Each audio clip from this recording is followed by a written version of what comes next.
Hi, I'm Andy Murray. Welcome to It's a Customer's World podcast. Now more than ever, retailers and brands are accelerating their quest to be more customer-centric.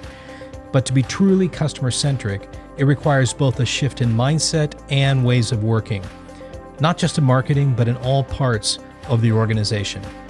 In this podcast series, I'll be talking with practitioners, thought leaders, and scholars to hear their thoughts on what it takes to be a leader in today's customer-centric world.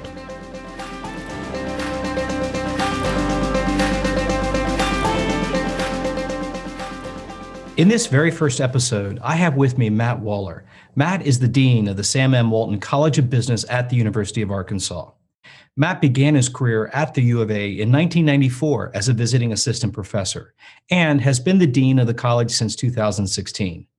Matt also co-founded Bentonville Associate Ventures and has had opinion pieces appearing in the Wall Street Journal and Financial Times.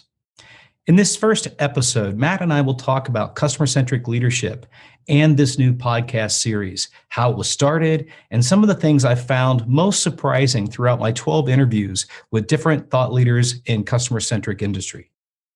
Hi, Matt. It's great to see you today. How are you?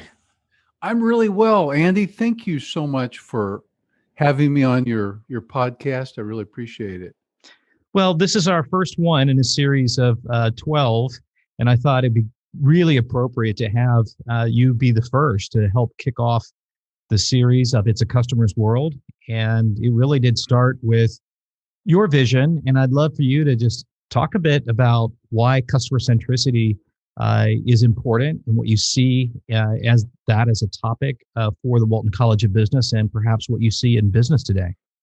Well, I'll talk about that, but I wanted to mention, I love the title. It's a Customer's World. What a great name for this series of podcasts. Yeah.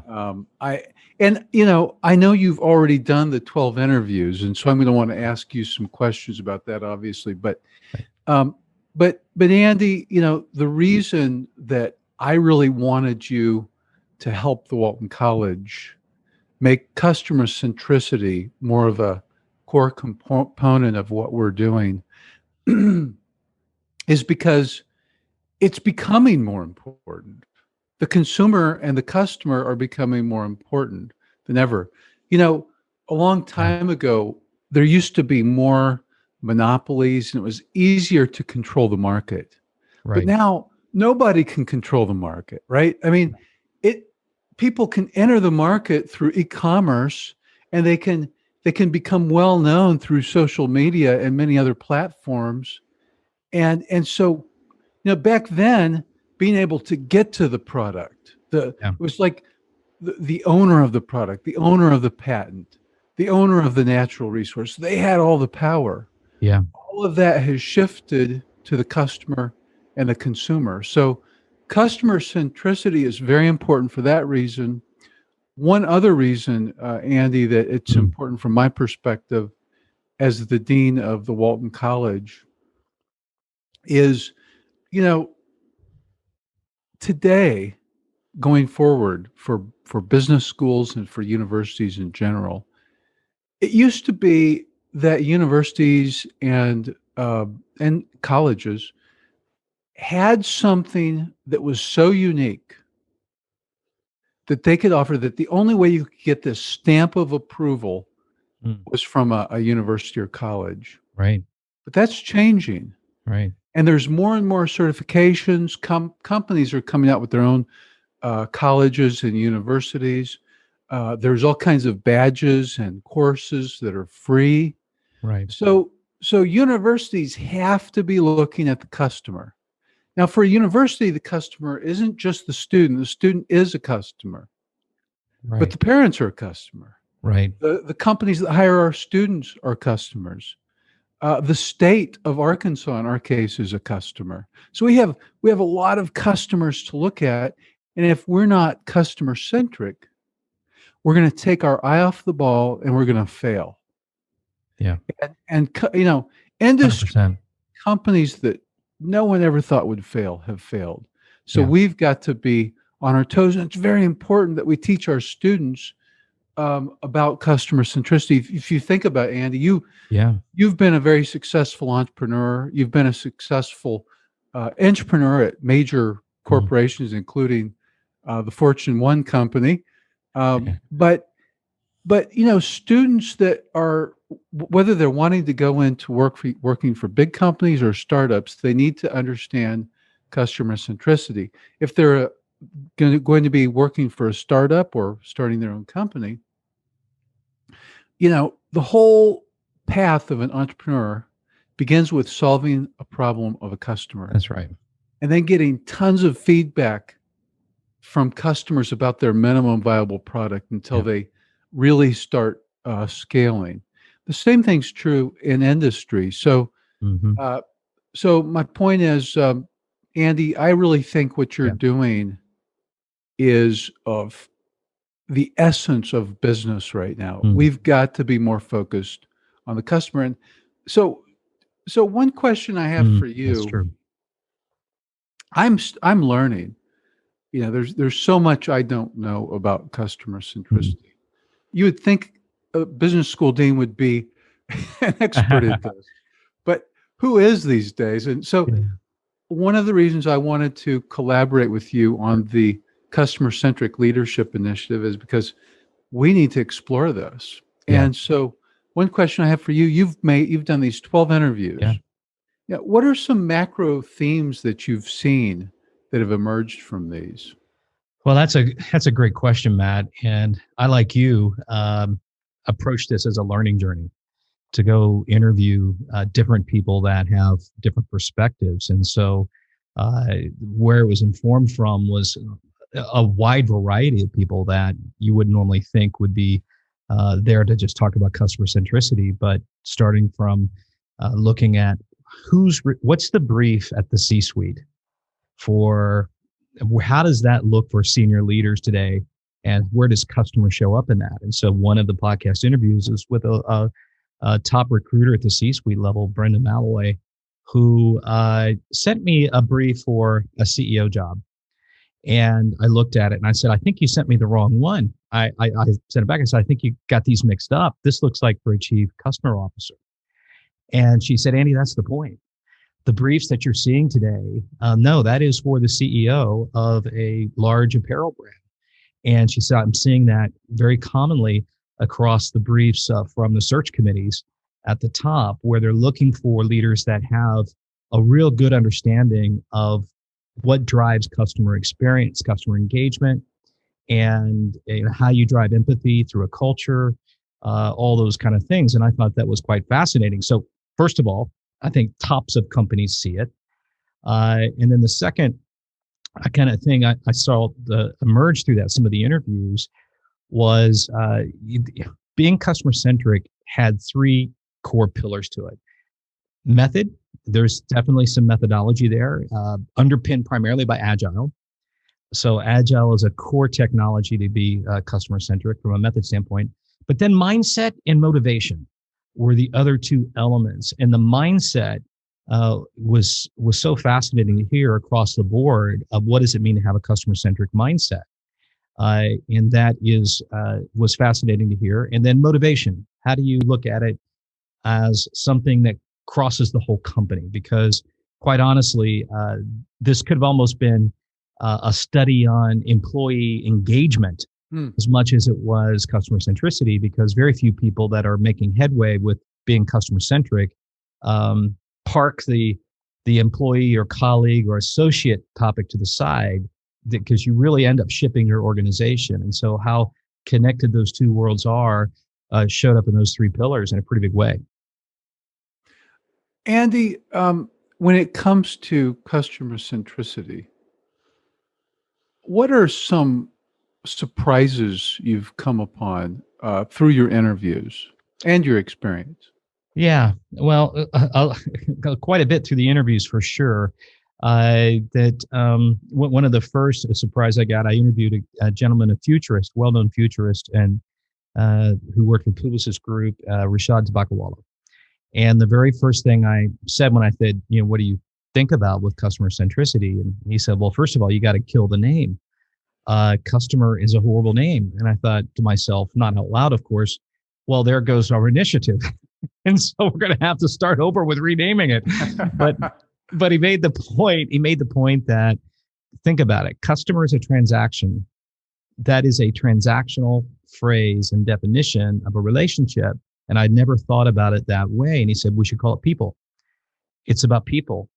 And when you start thinking about customers as people and not customers, then it does do something in the brain that flips that I hadn't thought about before. And so that was a fascinating insight around how we limit ourselves by treating just even the word customer and looking at it through a transactional lens versus how they feel, how they think, and the more human element. And so probably one of the big surprises is how much humanity and being human and the empathy behind that is such a core theme in every thought leader that I've talked to and every practitioner. And then how that could play out in some very powerful ways. One of the interviews was with Sarah Fryer, the CEO of Nextdoor. And I found that fascinating. But one of the little surprises in there of they were concerned about community, especially with all the social unrest and with COVID. The conversations in the community of Nextdoor app was something they wanted to keep as a clean community. They wanted it to be a good neighborhood and positive and thoughtful and all of that versus some of the other social platforms that it just is almost intolerable at times. And so what they created, which I was genius using technology and some human thinking, is a little AI app module or pop-up that sits inside there. And if you start typing something as a message to your community that may not be the kindest way to put it, or has some really aggressive, terrible things you might be thinking on your mind and starting to type, the kindness reminder pops up. And it's an app based on AI that says, hey, just want to reinforce our core values. You can send this email. I'm just going to remind you that about kindness a little bit, and not in a judgmental way too much, but whatever. And they had tremendous results. Up to like 40% of people that were typing something they probably would have regretted later stopped and they re-edited it and they thought about it. A small percentage went ahead, very, very small. And what I also found is that kindness reminder pop-up stopped coming up once you'd seen it once. They learned about the values. And so I actually thought that was genius. I also asked if I could get that on my work email, but that could come in handy for a lot of people beyond the next. But what do you think about that? Isn't that crazy? What a great application of artificial intelligence, because people don't want to be rude. No. In hindsight, after we're rude, we regret it. Yeah. So to use technology to help us to be notified when we're starting to be rude, that would be quite helpful. You're talking about customer centricity really being about people, humanity. I think this is an interesting point because, right, business is about people. Yes. In general. And I think customer centricity, as you've defined it and as you're exploring it, is really getting to that kernel. It's getting to the kernel of what business is about. And when you were saying that, one thing that it reminded me of, I've had 2 kids graduate from the University of Arkansas. I have one child who's a senior in the Walton College. I have another child who will be a freshman in the Walton College next fall. And I've lived in Fayetteville, Arkansas since 1994. And as a result, I know lots of kids in Arkansas. My kids have been very involved in all kinds of things. Yeah. I know so many kids and so many parents. And so when I walk down the hall as a dean, and we've got 6,600 students, I can't know all of them, but I invariably, it's almost impossible for me to walk down the hall and not see a kid that I know or whose parents I know. Interesting. And even in 6,600 students, of course, I'm picking them out because I would know them, but, and some of them I've actually held when they were toddlers. 'Cause Gosh, we that used makes to me feel work old. in, But yes, I mean, it doesn't make you feel old at all, does it? I know that's not your yeah, I point. know. I find more and more meetings where I'm the oldest one in the meeting. I don't like that. Uh, but seriously, that perspective Right. it's trained me to be a dean that Mm, sees every student as an important person, yeah. you know, which I really think if you think about it, everyone in business needs to be thinking that way. Yes. You need to see every associate, every constituent, every student, every customer as a person. Yeah. That is so, so true. And if there's anything I learned was reinforced is the power of just really connecting with a customer at a human level. You couldn't be more right. Paco Underhill, who we all know and love for all this great work and observational behavioral research and getting out in stores. I was curious when I talked to him about has data and data science and big data replaced the demand to go out and talk? Can you get everything you need to know through data? And it's not to throw data under the bus because I'm a huge fan of what data analytics can bring to customer insight. But he's like reinforced to me the power of going out and not just talking to customers, but watching them. And he told a story about he was outside a store and he asked a customer, "Hey, did you see the new cosmetic counter and whatever it was? And did you get over the sporting goods?" And they would be saying stuff like, "Yeah, I shopped there. I think I got something out of that aisle or whatever." And everything he brought up did not exist in the store. But the person Wow. wasn't lying. They just their what they thought was true didn't really happen. And sometimes when you just use surveys or you just use data, you miss the bits that what you can actually see. And so you just talk the power about going out in stores and watching and observing. And honestly, there's two words that sum it up for me: pay attention. It's paying attention to how things really are and how people are feeling, how they're interacting is so powerful. And someone, I can't remember who said it, but they've never seen a human epiphany, a human truth be revealed from a spreadsheet. Huh. There's certain things that you're not going to find it there. You'll find a lot of other great things like Sure. patterns and insights, but the human truths don't always reveal themselves that way. So, Andy, I have another question for Yeah. you because this is really, again, I find this topic fascinating. Yeah. But you were founder and Mhm. CEO of Thomson Murray. That was eventually bought Mhm. by Saatchi & Saatchi and renamed Saatchi & Saatchi X. That's right. And you remained on as CEO for Mhm. a number of years. And of course, Saatchi & Saatchi X really was a game changer in the concept of shopper marketing. Mhm. I mean, I had never heard the word shopper marketing until Mhm. you told me about it a long time ago. And then you eventually started Mercury 11, and within a short period of time, that was purchased as well. And then you became SVP of marketing for Walmart, which is a huge deal. And then you were chief customer officer for ASDA in the UK. Um, and of course, now you're really becoming a scholar of customer centricity and interviewing people and studying it and really trying to think about it. Mhm. But you've had so many of these experiences, and I know you've recommended books to me. Yeah. Um, this summer, you recommended a book. I can't remember the title of it now, but I read it. Which one was it? The Uncharted. Let me see. I've got a couple there. Uncharted: How to Map the Future Together. Agile Transformation. Alive at Work: Doing Agile Right by Daryl Rigby. There was a few that had on my list for us to Okay, share. here it is. The one you recommended two books to me this Mhm. summer. I read them both.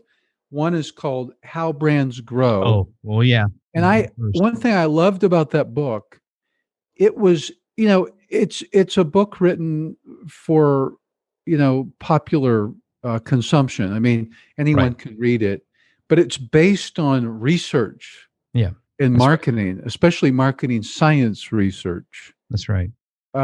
which is a lot of practitioners don't even know what marketing science is, Mm, you know, yeah. because most marketing isn't coming from a marketing science perspective. We actually in the college started building that expertise. But the other Excellent. book you recommended was what you mentioned earlier by Paco Underhill, Why We Buy. And Yeah. I read both of those books. And my point is, you have seen marketing from many different angles. When did you start realizing that customer centricity was so important? Well, when we look back at the early days of shopper marketing and what that was, I mean, that really was a study in understanding the customer journey. And shopper marketing was just to understand that people react differently when they're in a shopping mode than when they're consuming content on the couch watching television. And they can be influenced, they can be met, their needs can be met, they have different needs. And so the whole idea, honestly, of shopper marketing wasn't called that back then, was basically customer journey work and customer experience and helping brands become more salient at different touch points or different moments of truth. As P&G coined back in the day, I think AG talked about the first moment of truth, second moment of truth, that there are moments of truth that happen in the whole customer journey, and it's not just about consuming that. So to me, that was the birth of really looking at customers more scientifically, more through a human understanding, psychology of that, and how it works. And so it's just been a continued journey of that. And one of the things that really put a fine point on it for me was being in the UK. Because I do think they're probably about 4 or 5 years ahead of the US in a lot of different ways in retail. When you look at customer journey, customer experience work, the chief customer officer, for example, the scope of my remit was much broader, that considered more touch points. And my job was to be the voice of the customer in the executive committee, or making sure where key decisions were made, the voice of the customer was there and present. And I think that's my ambition coming back and doing this is to help the marketing community transform and understand that. Because if you don't have the materials and you haven't had those experiences, it can feel quite foreign. Most marketers of traditional brands haven't grown up in Agile, a key technology to be customer centric, because that's been unless you're a .com pure play, because it really came from technology, or they may not be versed in the tech stacks you need today to properly manage customer data. And again, Europe very early with GDPR, and how you develop that data is typically outside of what a brand manager and a marketing campaign would ever really face. And so Right. I think the roles have transformed, and it's transformed rather rapidly. And with omni-channel compression, like at Asda, they hit their 8-year targets on the roadmap for grocery home shopping in 8 weeks. And it's pushing those two cultures together, of a .com culture that operates with a different methodology than the physical retail, and those organizations, as they blend merchandising, blend the different components together, you've got to harmonize the ways of working, and the technology side's winning in terms of how you harmonize that. It's not, the waterfall days are gone of how you do work and functional silos. It's no silos, no solos. It's really a different type of teamwork. And so I don't think most leaders are as prepared, and I'm not sure there's a lot of material out there that helps. And so that's what, on this search, trying to find people like Dr. Nick Fine, who's very experienced in customer experience work. And interesting things, they're a big surprise, is that one of the questions is, where should customer experience work sit in the organization, right? I thought it was a no-brainer. I thought marketing should have it. But he was the first to push back and said, no. Marketing's the worst place for it, because too many right brain thinkers over there. And proper customer experience work is scientific method. And the IT and engineering people should be in charge of customer experience, because it's about proper test and learn methods. And that struck me as something I had never thought about. And so when marketing has it, they might skip the whole testing thing, and how you take a hypothesis, test it, prove it, validate it, and then say you've got real proof there that this is what customers want. And again, didn't see that coming, but he made a great point. And I think this left brain, right brain connection is where the magic is. And companies today have been really focused, well, not today, since the post-industrial era, we've been optimizing and scaling efficiency, and leaders are told, they give the direction, the doers do, which makes for great left brain promotions and left brain leadership. But the right brain now, when you have to come up with new value propositions that's customer centric and ideas you hadn't thought of before, the right brain needs to come alive. And that takes so much more, making sure people feel they're doing meaningful work, because you got to be in a creative headspace, giving people the chance to think a bit more deeply about things and to go spot across different domains. Lots of things that probably you teach or have taught around how to explore and think about new things. And so, but we've not had the capacity or the training or promotion. We've been promoting achievement based on doing things that work and do it quickly. So it's a mindset shift that I'm pretty excited about, because I think it'll end up in more meaningful work for more people. So, Andy, you've seen the evolution of marketing technology, because I forgot to mention that you started your career as a computer programmer at Procter & Gamble and then moved into marketing. But you've seen the progression of marketing technology and marketing technology, and now customer centricity. What do you think is next? Well, on this particular journey, it became really clear to me that there's a lot, just like in the early days of shopper marketing, there's a lot of confusion, a lot of perceptions about what Agile even means. What is a product manager? What's a CX designer versus a customer user expert? I mean, these terms are a bit, muddled at times, and so I think that hurts the adoption and the speed of adoption. So, what I'm working on with the Walton College is a checklist of the essentials of what does it mean to be customer-centric, to at least have, there are about 12 things that can provide some simple definition. And we're creating it as a checklist that could be downloaded off the Walton College site, that people that are interested in this journey and maybe at the beginning stages can understand the core simple things, like, have all your customer data in one place. And that's the starting point. And a lot of people don't have that. They could be in hundreds of different places, but there's ways to get on this journey. And once you start on the journey, you begin to learn and go. And I think it's been missing that element of that. So I'll be working with the faculty advisory team and getting this checklist there that feels like there's some starting points to bring the language together. And then honestly, I think there's some initiatives that we could, sub-initiatives that could be looked at in terms of one of the biggest barriers is measurement. How do you measure success? And one of the pieces of research that I looked at was in the top 2 things that cause customer centricity to stumble, or is the biggest barrier, is lack of being able to create a business case. And so when you're looking at ROI and short-term ROI, it doesn't always reflect where the value really comes from on this journey. Okay, Matt, well, this has been awesome. Thank you for giving me the freedom to go exploring and looking for ideas and insights. And I'll be looking forward to the upcoming 11, 12 episodes. The last episode is a summary with 4 students that tracked all of the episodes together in a little panel discussion with those 4 students. And they were great. And it's a nice way to recap. And by the way, quick shout out to Molly and her team. They did a great job. She's done a great job of supporting it. So on almost every episode, we have students that will pop in and ask a question of whoever I'm talking to, and they have great questions. And every guest loved answering the student questions and providing that type of advice. So the students have been very engaged, and some great support by Caitlin Brink, the product manager at ModThink, who's been tirelessly working behind the scenes. Matt, this is a lot of work putting these podcasts together. Oh, it is. The learning curve was huge. It is. And you do a great job. I didn't really appreciate how well you do those and how much work you probably had to put into getting to the level you're at with it. But it's a bit of work, and it takes a team. And I love the team I've got helping. They're all great people. Well, thank you, Andy, for all you're doing. We are very fortunate to be able to collaborate with you on customer centricity.